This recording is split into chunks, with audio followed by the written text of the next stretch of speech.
Thank you, everybody. This is Linda Field from the IIBA Adelaide branch, and today we're going to be interviewing Matt and Nate from SOMA, which stands for Skills of the Modern Age. And they're going to be presenting to us on the 12th of August, the topic being building a customer-centric culture. Welcome, guys. Thank you. Thanks very much for having us. Oh, it's very exciting. How cool is this? I'm in Adelaide, you guys are in Perth, and the people watching this could be from all over Australia, New Zealand, and Asia. How good is that? All right, well, let's kick this off. So, Matt, tell us a little bit about SOMA. Yeah, so Skills of the Modern Age has been going for about 2 years now. We describe ourselves as a design and education company. We work with lots of different organizations, big and small, both in the corporate field, in education, and lots of not-for-profits and social enterprises as well. But we're all about getting people, organizations, and communities ready to thrive in the future of work. So we do lots of capacity building work in the fields of design and innovation. And we're really excited to be doing a bit of work with the IIBA coming up. Yeah, that's great. So, Nate, can you just tell us as to why you guys are the gurus of being customer-centric?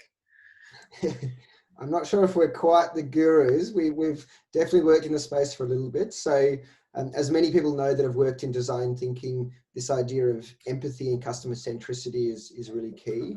And so a lot of the work that we've been doing over the last 2.5 years has been working with organizations across all industries, government, education, financial services, mining and resources, to uncover this idea of customer centricity and empathy. So far we've worked with around 6,000 learners throughout Australia. We were founded in Western Australia in 2018, but we've since pre-coronavirus been in Brisbane and Adelaide. And since coronavirus, we've been delivering our workshops mostly online with organisations and innovators throughout the whole of Australia. Oh, it's fabulous. How exciting. So tell me, Matt, can you give us an example of what it means if you are not customer-centric and what the impact would be to an organisation? Yeah, so I think the importance of being customer-centric is understanding the needs of your customers and making sure that you're tailoring the products and services that your business is delivering to make sure that you're actually meeting the needs of your customers and delivering value for them.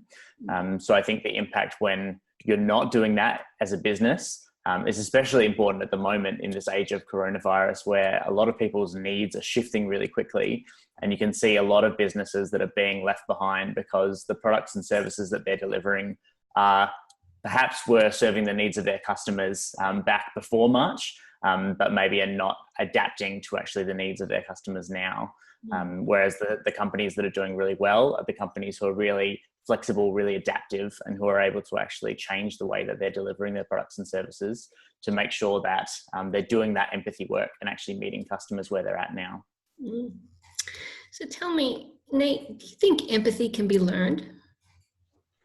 I definitely think it can be learned. I think like most skills, tools and mindsets, some people are more naturally attuned to them, but I think empathy is one of these things that can certainly be learned, particularly in a professional context. So a lot of the work that we teach innovators and change makers is how to be empathic through things like interviews, ethnography, observation, research, and really just that getting out there and actually talking to their users or their customers and not assuming what they want. And so this idea of empathy, many of us are born with it, or all of us are born with it, but it is certainly something that can be honed in a professional context to get some really good outcomes. Okay. So Matt, BAs are always wanting to add to their toolbox, right? What do you think a BA needs to add to be able to successfully deliver a customer journey map? Yeah, sure. So when we talk about building a customer-centric culture, we sort of have a bit of a series of tools that we think are really helpful to actually get you there. So that starts with doing a lot of this empathy work and understanding what the needs of our customers are. And one of the key tools that we use for that is creating customer personas. and making sure that we're creating those not just based on demographics, but actually based on the particular behaviors and needs of different customer groups. Then using those customer personas to work out what are the key customer journeys that we actually need to map. And we encourage people to use service blueprinting as a tool, which is sort of going a little bit deeper than customer journey mapping and looking at the underlying, the things that are happening behind the scenes, if you like, within the business, to make sure that you're not just delivering value for customers, but also making sure that you're delivering value within the business as well. And then once you've got all that stuff, actually starting to create some really robust and structured customer experience experiments as well as the next step for us. Because a lot of the time you create these personas, you create these journey maps, and then they sit in a folder or they sit on the wall and they don't get used, and they're not sort of live documents. Whereas when you can start to get into this mindset of creating experiments to improve your customer experience in really measurable ways, that's when you can see some really awesome results in terms of improvements of that customer experience. Right. So we've talked about a lot about the benefits for projects and for sponsors. Tell me as to what's the benefits for the BA and what skill sets does the BA need to have to go on to that customer experience journey? So I think the business analyst role is really changing and has been changing for a number of years. So one of my first roles in corporate land was a business analyst, and then I was a change analyst. And I think even in my journey as a BA, my role had changed and shifted over time.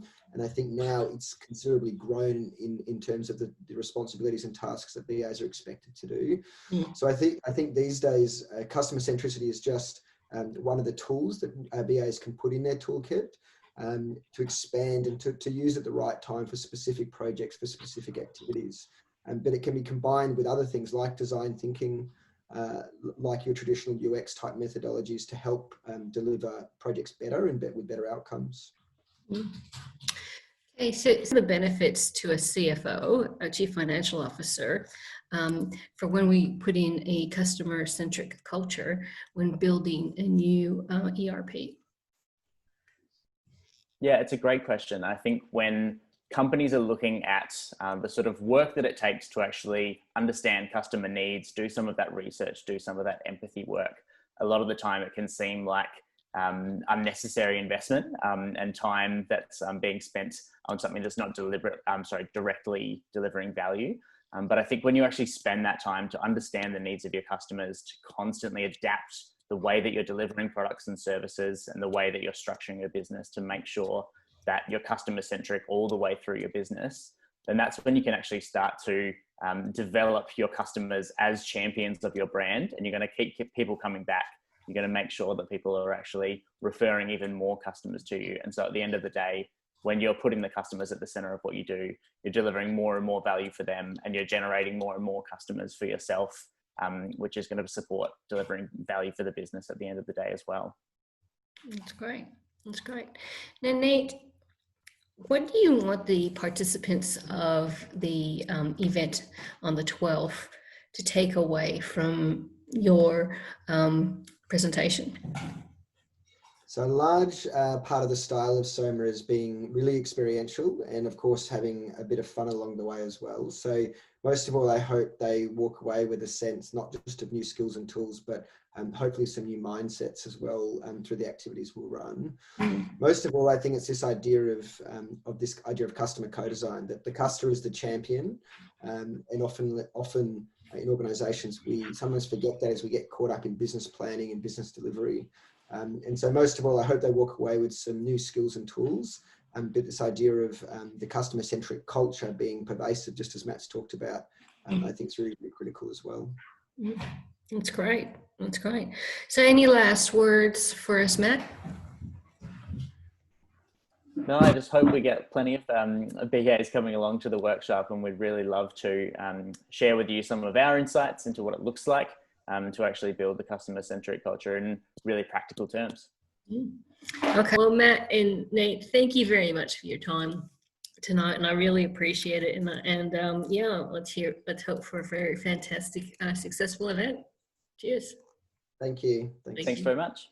Cheers.